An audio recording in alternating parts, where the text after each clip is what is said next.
Hola, buenos días o buenas tardes a todos. En primer lugar, me gustaría agradecer el Grupo de Fígado de Río de Janeiro para la invitación. Es un placer para mí representar el BSLC y comentaros hoy el tratamiento sistémico del carcinoma hepatocelular, cómo seleccionar los pacientes y cuál secuencia aplicar. Aquí están mis conflictos de interés.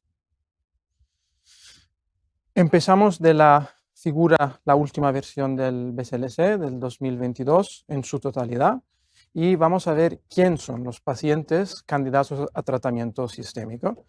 Sabemos que son candidatos los pacientes con carcinoma hepatocelular avanzado, que presentan invasión vascular o que presentan lesiones extrahepáticas o síntomas relacionados a la enfermedad con un performance de 1 o 2.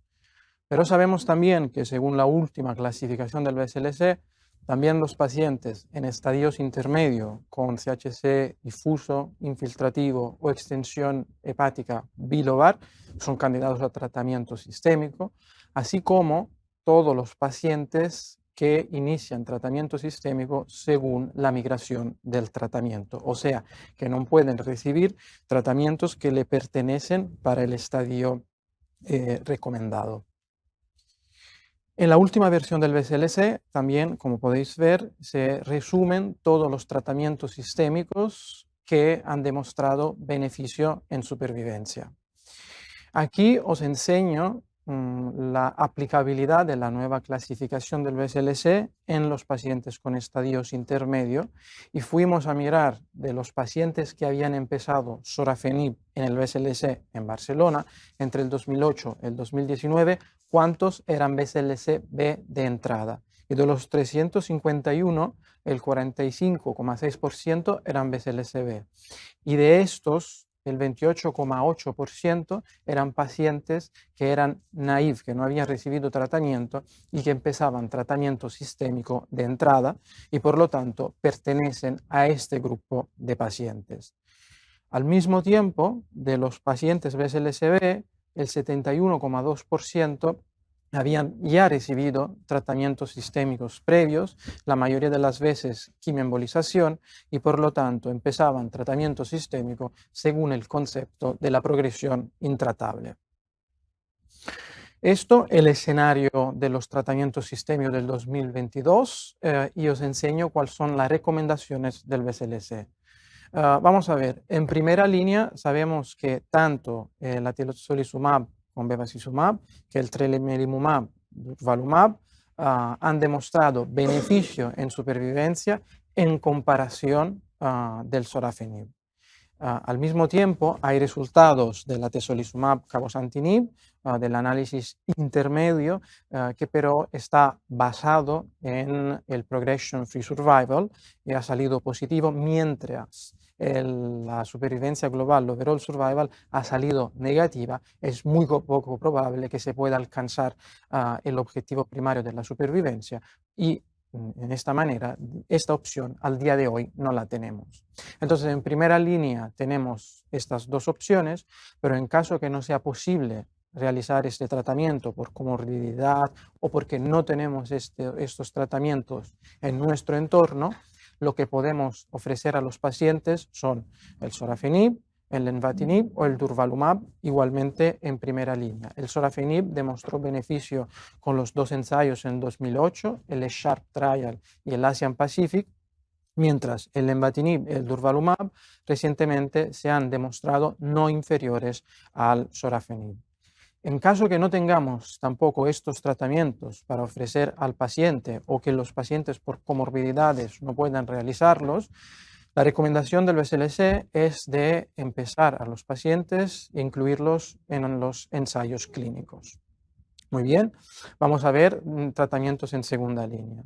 No tenemos evidencias para recomendar tratamientos en segunda línea después de la tezolizumab, bevacizumab, tremelimumab, durvalumab, lenvatinib o el durvalumab. Así que en estos casos la recomendación del BSLC es de empezar ensayos clínicos o tratamientos que contemplen la recogida prospectiva de los datos. Diferente el caso del sorafenib, tras el cual sabemos que existe evidencia tanto con regorafenib en los pacientes tolerantes a sorafenib, cabozantinib o en los pacientes con alfa-fetoproteína más de 400 nanogramos, podemos ofrecerle el ramucirumab. Una vez más, no tenemos esta opción, la recomendación es de empezar ensayos clínicos. Tercera línea, sabemos que podemos ofrecer el cabozantinib a los pacientes siempre y cuando hayan recibido el sorafenib en primera línea de acuerdo con el ensayo clínico, el Celestial Trial. Si no tenemos esta opción, otra vez ensayos clínicos. Quiero añadir también que la FDA ha aprobado en segunda línea tras sorafenib el pembrolizumab basados en ensayos clínicos de fase 3, uno en Occidente y otro en Oriente, uno negativo y el otro positivo, y también la combinación de nivolumab y pilimumab basados en datos de respuesta objetiva.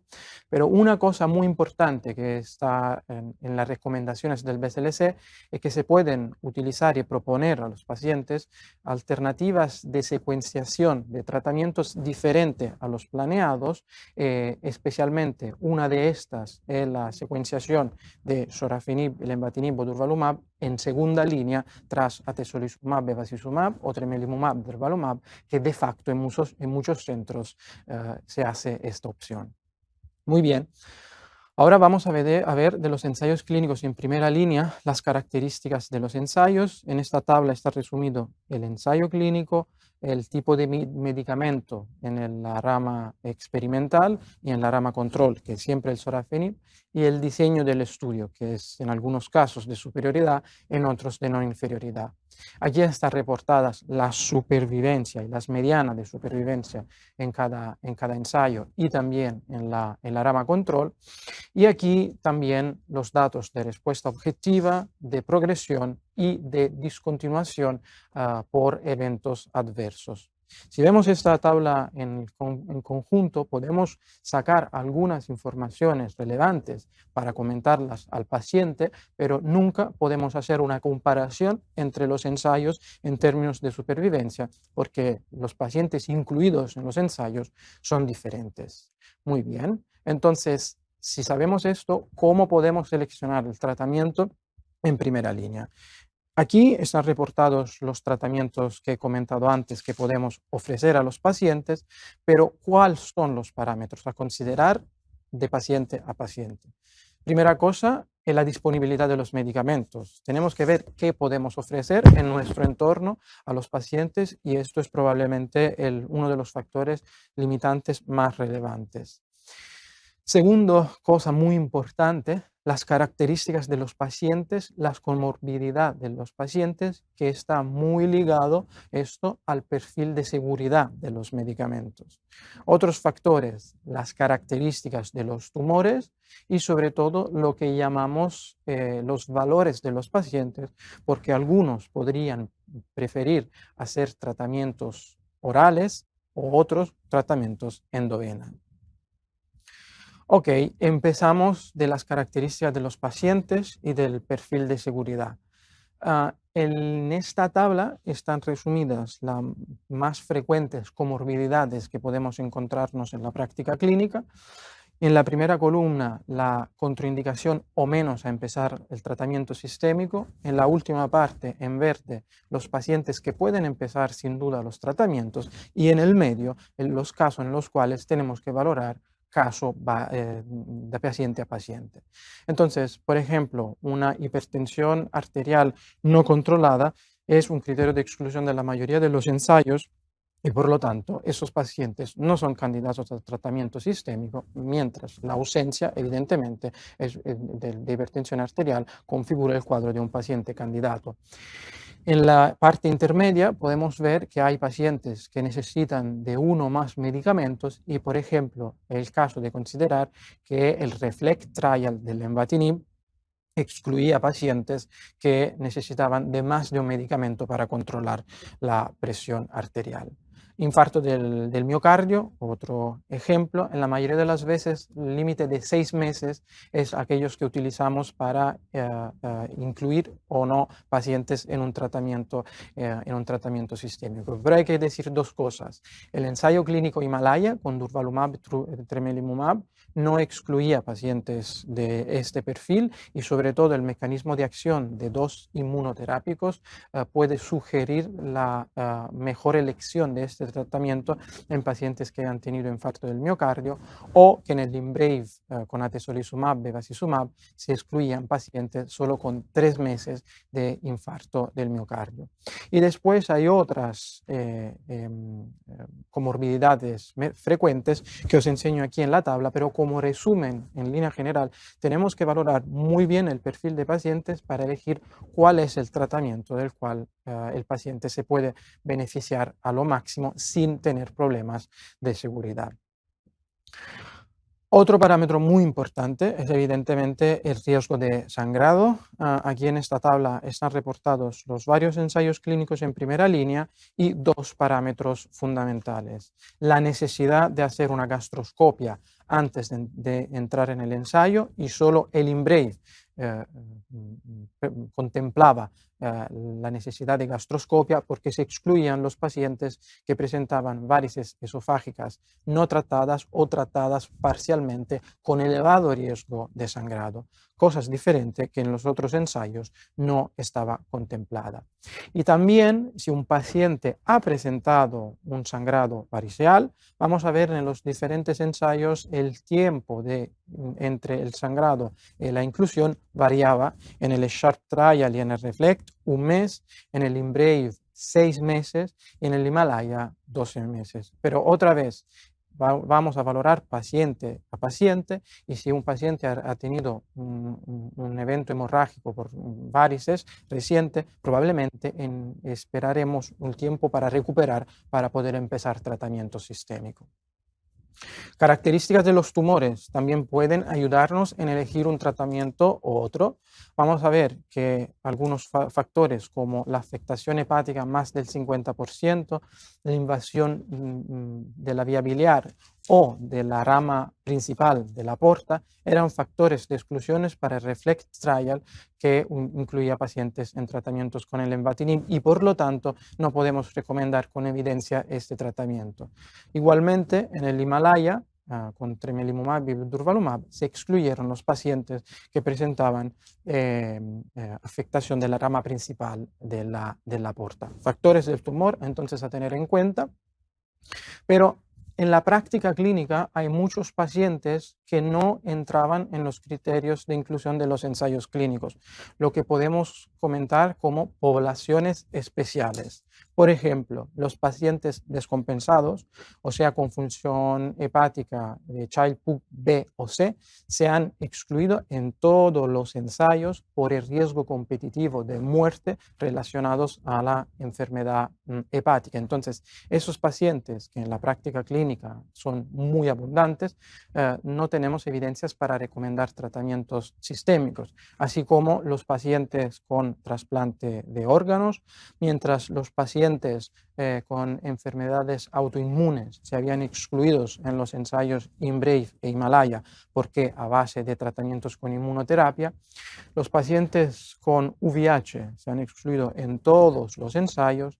Después he puesto también los pacientes ancianos que por convención son más de 75 años, que no son excluidos de los ensayos, pero representan un pequeño porcentaje de los pacientes de los ensayos clínicos, y después los pacientes con diálisis, que aunque representan un porcentaje muy pequeño de los pacientes candidatos a tratamiento sistémico, son pacientes que se han excluido de los ensayos clínicos. Entonces, en estos casos, ¿cómo hacemos a sacar informaciones para indicar un tratamiento u otro?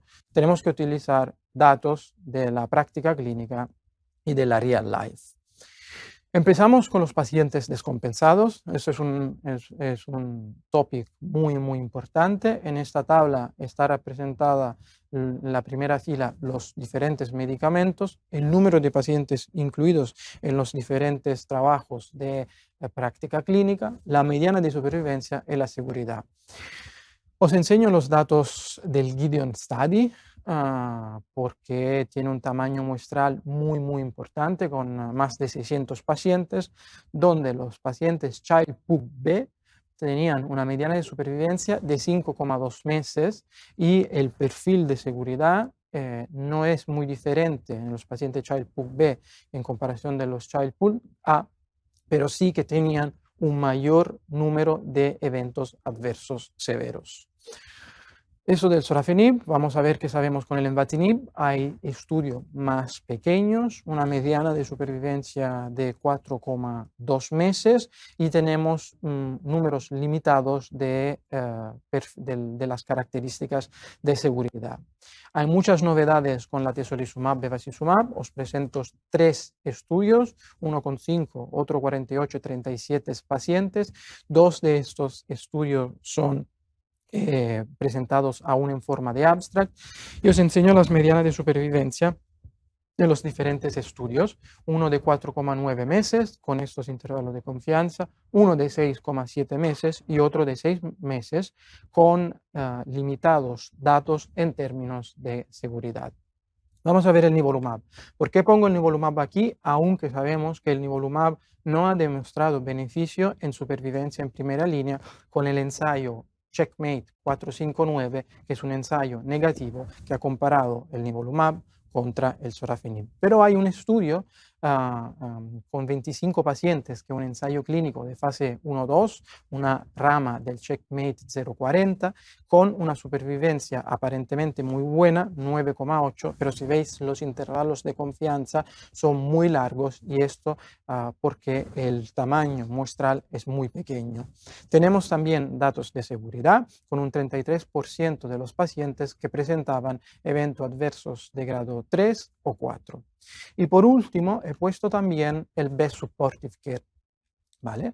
Y tenemos aquí, os enseño 2 estudios con 37 y 69 pacientes respectivamente, y si veis la mediana de supervivencia de los pacientes con disfunción hepáticas no tratados, varía de 3,5 a 5 meses en los otros estudios, y eso es muy importante a considerar cuando pensamos de ofrecer un tratamiento a los pacientes con carcinoma hepatocelular y descompensados. Tenemos siempre que tener en cuenta que estos se asocian también potencialmente a toxicidad y alteración de la calidad de vida, y son conceptos a tener en cuenta muy importantes.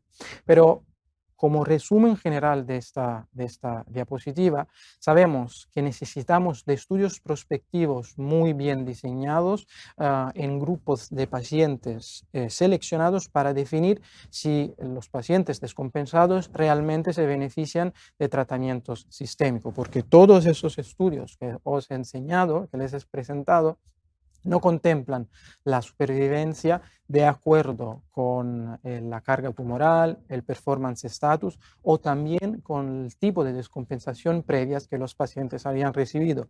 Es diferente, sabemos, ser un Child-Pugh-B 7 puntos por la bilirrubina o haber presentado eventos previos de ascitis. Muy bien, otras poblaciones especiales, pacientes trasplantados. Los pacientes trasplantados sabemos que no podemos recomendar tratamientos con inmunoterapia por el elevado riesgo de rechazo hepático. Tenemos, de otro lado, datos de supervivencia en estos pacientes con las secuencias sorafenib, regorafenib, con estas buenas supervivencia, o con la secuencia sorafenib, cabozantinib, con 37,6 meses de supervivencia, pero son estudios muy pequeños. Lo que sabemos es que lo podemos dar con seguridad, con una eficacia que es similar a la de pacientes no trasplantados. Pacientes con enfermedades autoinmunes, tenemos el riesgo de reagudizaciones de las enfermedades, y tenemos que valorar de paciente a pacientes el grado, el tipo de patología autoinmune para poder recomendar tratamientos con inmunoterapia. Pacientes con VIH, tenemos estudios que confirman que no hay problemas de seguridad con el sorafenib, Con los tratamientos de inmunoterapia estamos pendientes de diferentes ensayos clínicos, tanto en primera que en segunda línea, que ahora están incluyendo los pacientes con VIH. Pacientes más de 75 años, no hay problemas de seguridad con tanto sorafenib, lenvatinib, atezolizumab, bevacizumab, y la eficacia parece similar.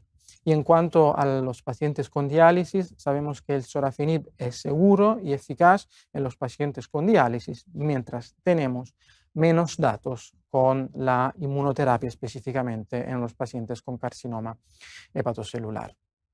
Muy bien, esta es la primera parte de la selección de los pacientes. Vamos ahora a la parte de la selección de las mejores secuencias de tratamiento. Es muy fácil entender cuál es la secuencia desde primera, segunda y tercera línea como concepto general, y lo veremos en las próximas diapositivas, pero quiero remarcar que existen también evidencias para la secuencia de tratamientos locorregionales a tratamiento sistémico, y esto refleja el concepto de progresión intratable según la clasificación del BSLC, con migración de tratamiento desde la izquierda hacia la derecha. Y vamos a ver qué tenemos como evidencia en los ensayos clínicos. Aquí están reportados los porcentajes de pacientes que habían recibido tratamientos locorregionales previamente a ser incluidos en los ensayos. Hay porcentajes diferentes de pacientes incluidos, pero esto es una evidencia. Lo que no tenemos aún son los datos del ensayo clínico Himalaya. Estamos pendientes de la publicación. Ok, hemos dicho que podemos hacer tratamientos secuenciales, pero vamos a ver cuándo cambiar de un tratamiento de primera o de segunda línea a tratamientos sucesivos. Podemos tener diferentes escenarios. Podemos tener los escenarios de un paciente con complicaciones de la cirrosis, deterioro del performance status o progresión de la enfermedad. El paciente puede presentar también eventos adversos relacionados al tratamiento previo, lo que entendemos como toxicidad, o también el paciente puede elegir por cualquier razón de suspender el tratamiento.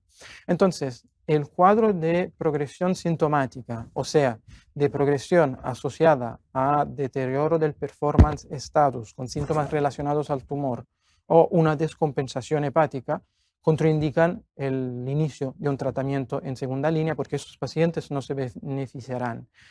Diferente el caso de una progresión radiológica con un estado general de una función hepática conservadas. A estos pacientes sí que le recomendaremos tratamientos sistémicos, así como a los pacientes que han experimentado eventos adversos con tratamientos en primera línea. Otras situaciones también en las cuales podemos recomendar un tratamiento sistémico secuencial es evidentemente por decisión del paciente, o también si tenemos un paciente que se descompensa con el primer tratamiento, pero somos capaces de recompensarlo. Pero ahora quiero enfocar sobre todo en el tema de la progresión radiológica, porque sabemos en línea general que no todas las progresiones son iguales. Y aquí os enseño un paciente con estadio avanzado, con una afectación pulmonar y afectación hepática, que con tratamientos de primera línea o segunda línea presenta una progresión intrahepática con crecimiento de lesiones intrahepáticas. Tenemos otros pacientes que presentan el crecimiento de una lesión extrahepática que ya existía.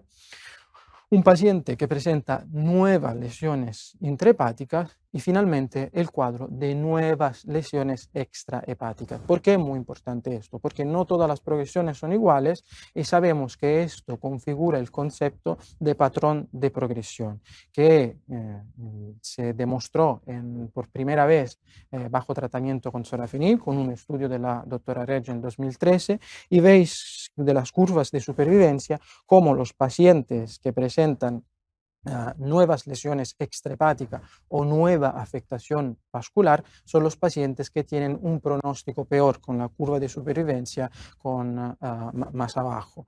Y estos conceptos se han validado no solo en el tratamiento con sorafenib en cohortes prospectivas, tanto asiáticas que en Occidente, pero se ha validado también en ensayos en segunda línea, ensayos randomizados controlados como el RESORCE, el METIV o el RIG Rich2 y también con tratamientos locorregionales. Y esto es muy importante porque lleva a la clasificación del BSLC tras progresión. Entonces, si vemos bien en esta figura, un paciente que presenta el crecimiento de lesiones hepáticas preexistentes o que presenta nuevas lesiones hepáticas será un BSLC post-progression B si antes de empezar el tratamiento era un paciente BSLC B. Será un BSLC post-progression C1 si antes de empezar el tratamiento era un paciente BSLC C.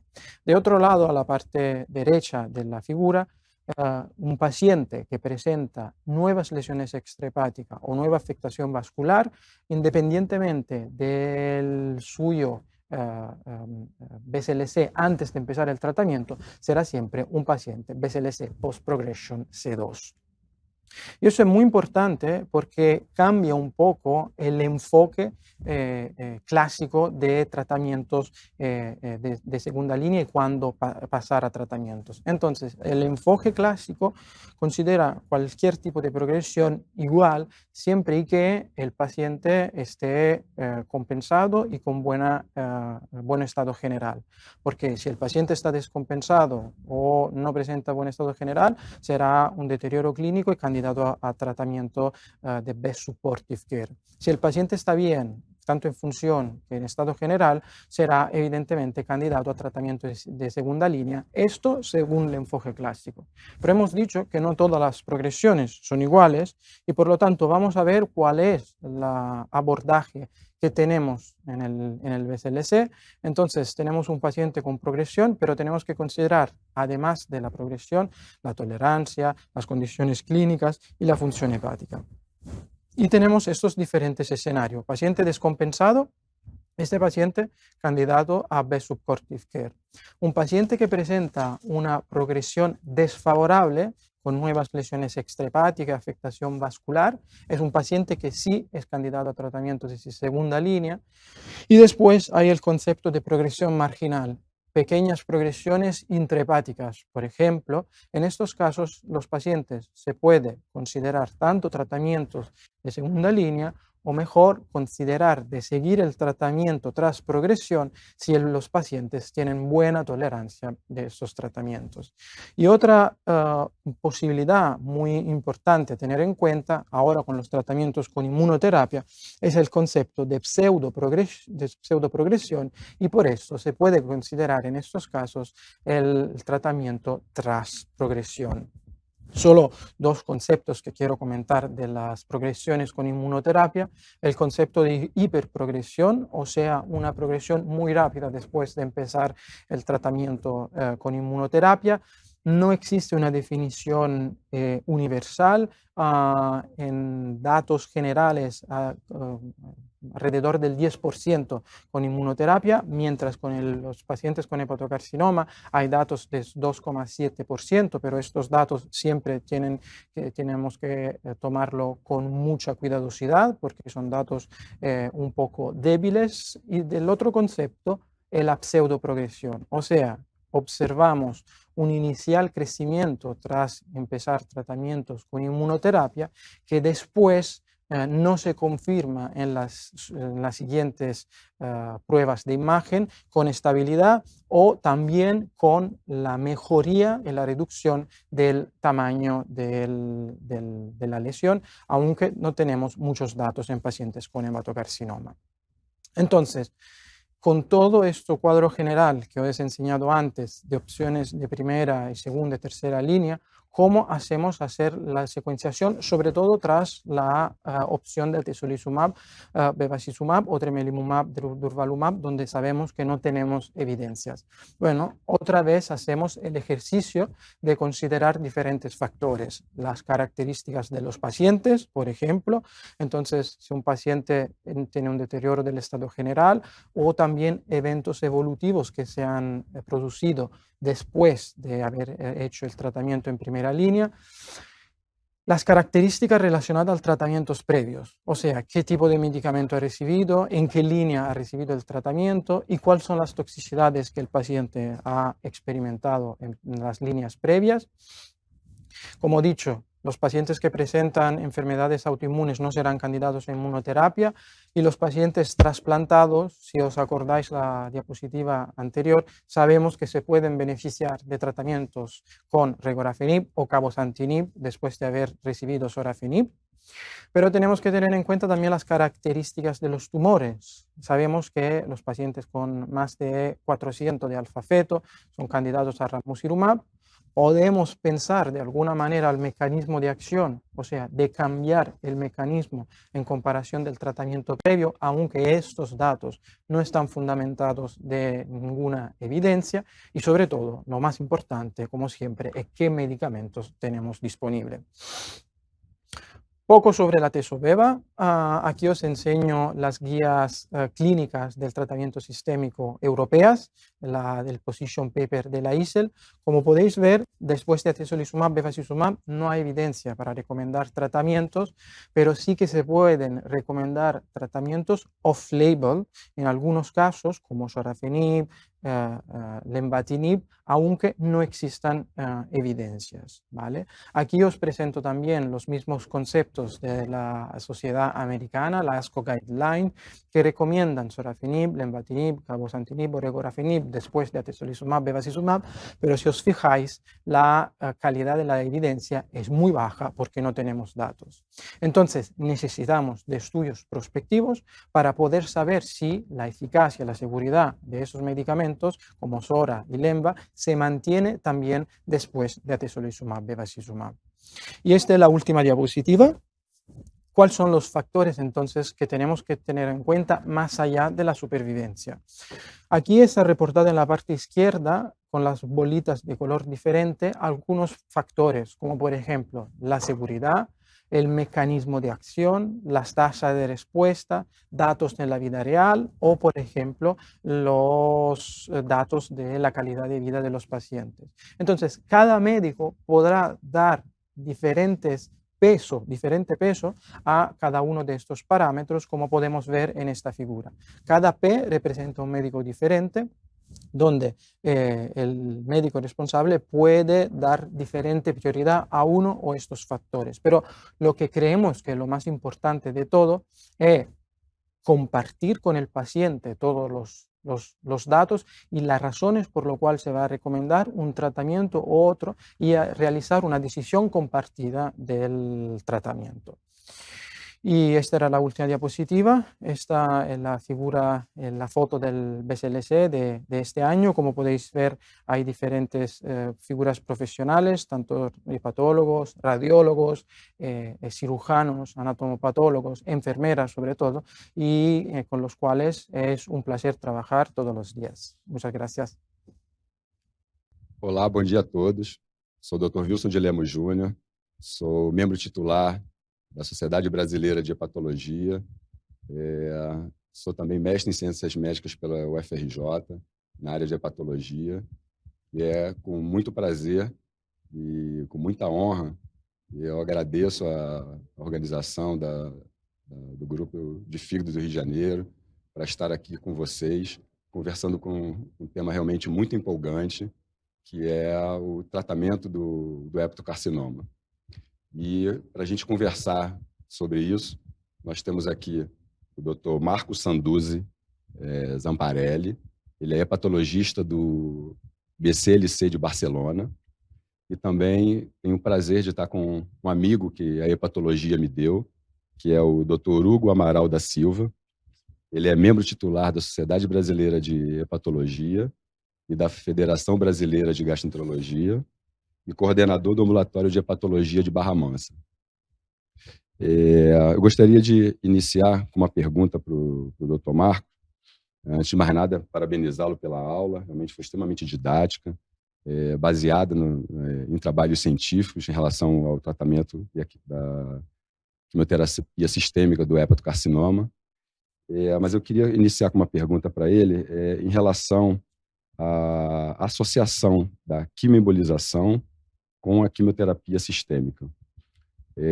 A gente sabe que existem alguns trabalhos já relacionados a isso, e esses trabalhos não foram muito empolgantes, eles não mostraram uma resposta satisfatória. mas é um tipo de tratamento que muito nos coloca com vontade de continuar esse tipo de trabalho pela possibilidade de êxito.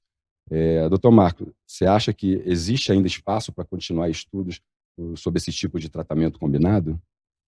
Buen día a todos. Obrigado por la invitación.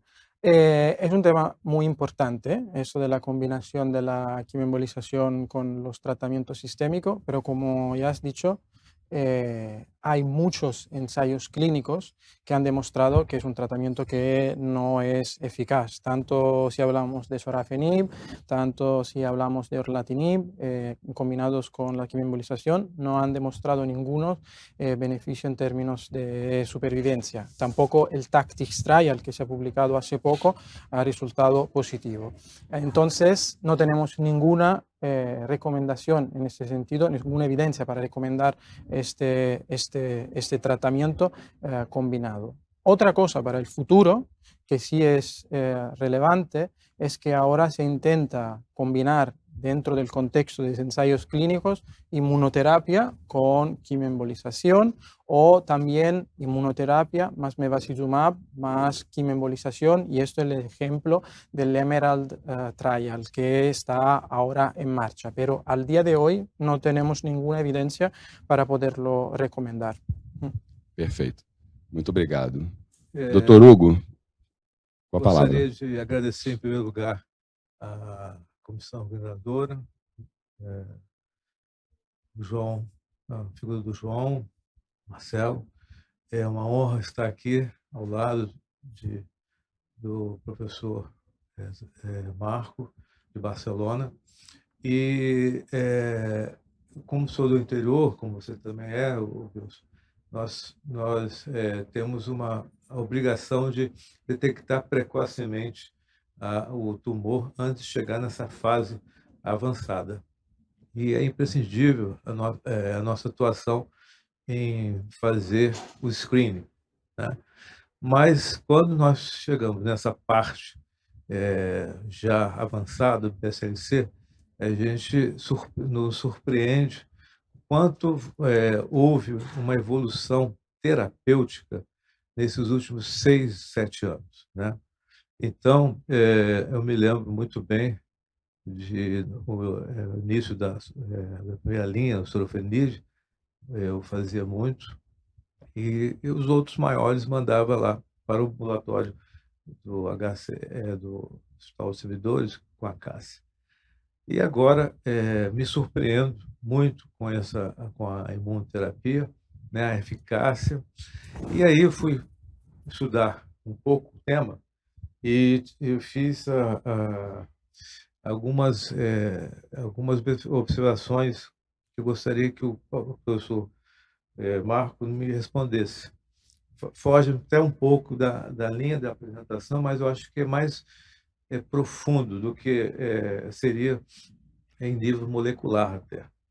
Então, com BCLC modificado, existe possibilidade de tratamentos sistêmicos novos migrarem para outros estágios com drogas mais seletivas e efetivas através de marcadores biológicos? ¿Isso será posible?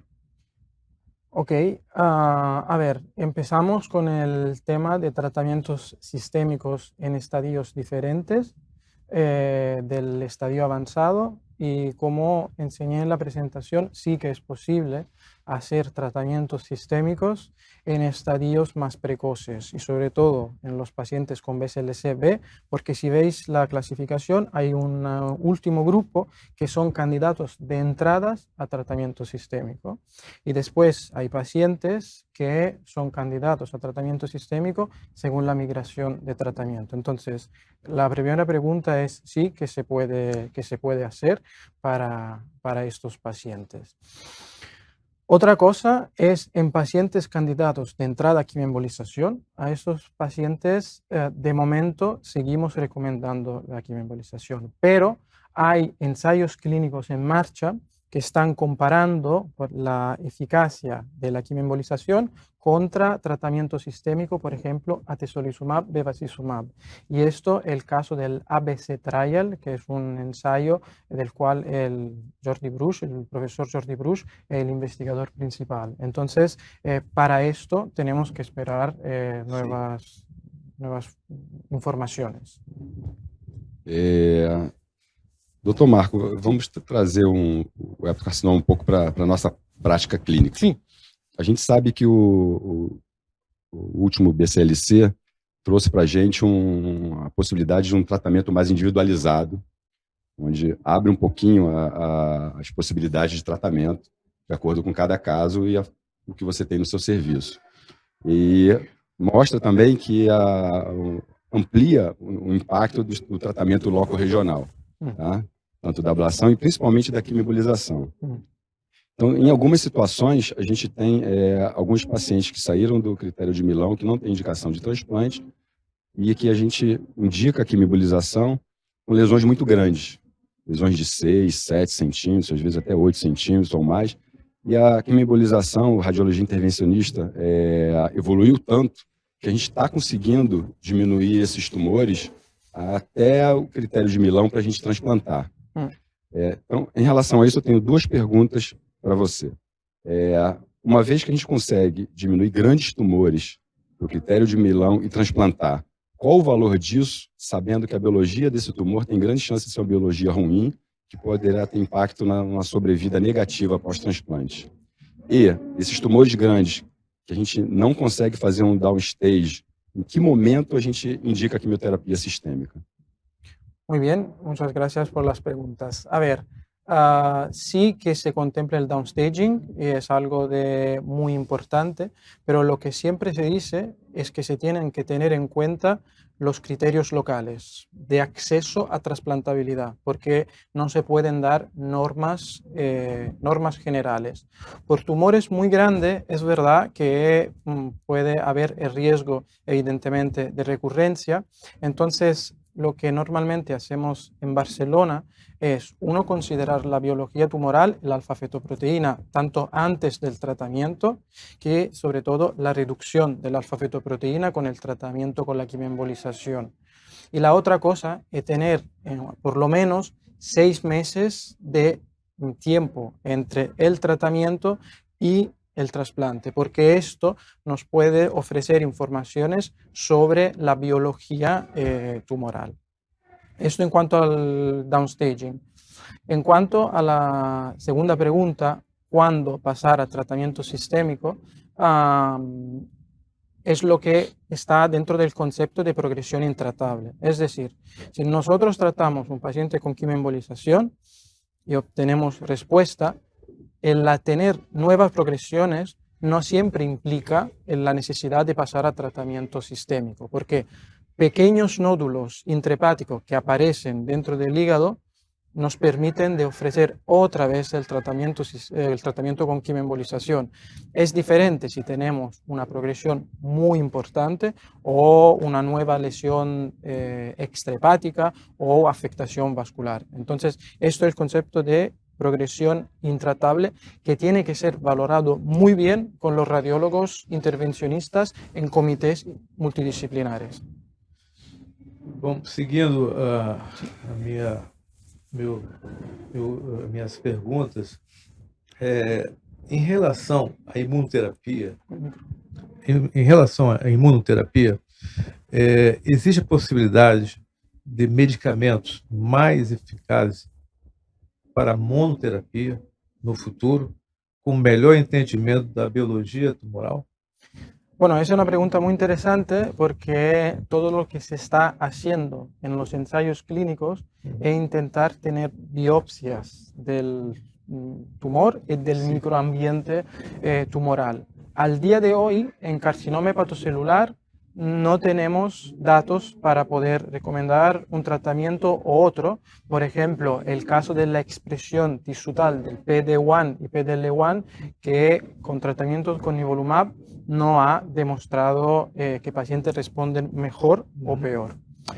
Otra cosa, más allá para el futuro, siempre en el campo de la inmunoterapia, es la posibilidad de utilizar terapias CAR-T, con las células CAR-T y reconocer marcadores específicos. Estamos participando en Barcelona a un ensayo clínico con células CAR contra el antígeno de la alfa-fetoproteína. Entonces, sí que hay opciones y hay mucha investigación, pero al día de hoy no podemos hacer recomendaciones. Muito bom. Acho que já conseguimos esclarecer bastantes dúvidas relacionadas ao hepatocarcinoma. Realmente é um tema muito intrigante, né? O hepatocarcinoma, o tratamento do hepatocarcinoma vem evoluindo a cada dia e nada melhor do que poder ter conversado aqui com o Dr. Marco, que faz parte do grupo do BCLC, que é um grupo que orienta o mundo todo em relação ao tratamento do hepatocarcinoma. Então, mais uma vez, eu agradeço a Semana de Fígado pela honra de estar nessa mesa discutindo o tratamento de hepatocarcinoma. Agradecer ao Dr. Marco, agradecer também ao Dr. Hugo por termos feito essa mesa aqui, que realmente foi provida de muito conhecimento. Muito obrigado também. Obrigado, um prazer.